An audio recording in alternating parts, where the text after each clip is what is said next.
Ес білгелі Сардардың сағынышы басылған емес. 2 жылдан бері биологиялық ата-анасын шарқ ұрып іздеп жүрген қазақ баласын осыдан 22 жыл бұрын америкалықтар асырап алған. Содан бері туған жерін бір көруді армандаған Сардар мұхит асып, алып ұшып, көл көсір сезіммен, бір үмітпен Қазақстанға келді.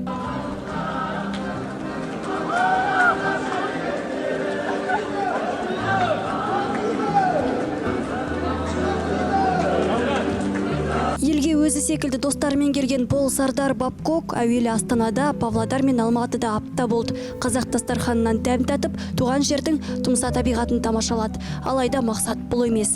Жүрегін жұлмалаған жараны жазып, анасымен қауышу. Осы мақсатпен Сардар сапарының соңында кіндік қаны тамған Таразға табан тіреді.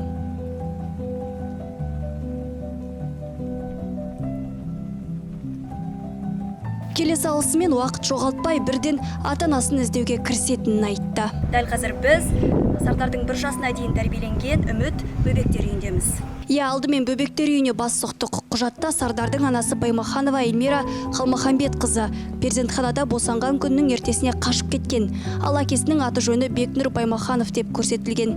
Сәби 1 жасына дейін бөбектер үйінде тәрбиеленген. Одан кейін америкалық отбасы Сардарды және тағы 2 қазақ қызын ақшқа алып кетеді. Қызығы Сардарды сәби күнінде баққан суреттегі қос тәрбиеші де аталған мекемеде күні бүгінге дейін жұмыс істейді екен. Қазір қызметкерлер демалыста деген директор бізде бар құжат тура сіздердегідей деп шығарып салды. Ал заңгер былай дейді. Құжаттармен ресми түрде танысу үшін, яғни біздің Қазақстан Республикасының заңнамаларының тәртіптеріне сай, яғни бала асырап алушының рұқсаты қажет етіледі. Сол себептен де кәмелетке толмағанның асырап алынбағаны туралы мәліметтерді сол құжат болған жағдайда ол кісімен таныстыруға мүмкіншілік болады. Қазіргі таңда ол кісінің ондай өзінің құжаты болмауына байланысты қазір ол балаға қатысты құжаттарды біз көтере алмаймыз. Сонымен қатар ол баланың біздің мекемеде тәрбиеленбегені туралы бізде ешқандай мәліметтер жоқ. Облыстық әділет департаментіне жүгіндік. Ондағы мамандар да асырап алған ата-анасының заң жүзіндегі келісім құжатын талап етті. Ал дерек бойынша 1974 жылы туған Эльмира Баймаханова есімді азаматша табылмады. Қолда бар құжатта Сардардың анасы қазір қалаға қарасты Құмшағал елді мекенінде тұрған деп көрсетілген. 2 жыл бұрын іздестіру кезінде аз-кем ақпарат жинаған болатынбыз. Сондағы бар мәліметті алып, биологиялық анасы осы болуы мүмкін деген топшымен Құмшағалға, кейіннен тағы бір үйге бас соқтық. Алайда біз білетін Эльмира Баймахановалар Сардарды танымайтындарын алға тартты.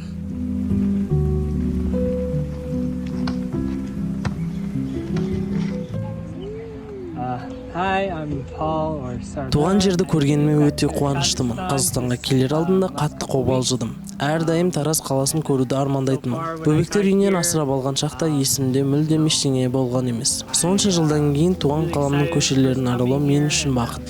Мен расымен бақыттымын. Тұрғындары да, тарихы да ерекше, таңғажайып екен. Таразды сүйемін. Жуырда тағы келемін. Соңғы үміт адвокатта. Енді бұл іспен Сардардың келісіммен құқық қорғаушы айналысады. Ал бақылау бізден. Перзентхананың 23 жыл бұрынғы мұрағаты тұтас сақтарылады. Беймәлім сырдың бетін ашуға бірнеше қадам ғана қалды. 22 жылдан соң туған жердің ауасымен тыныстаған қазақ баласын қимай шығарып салдық.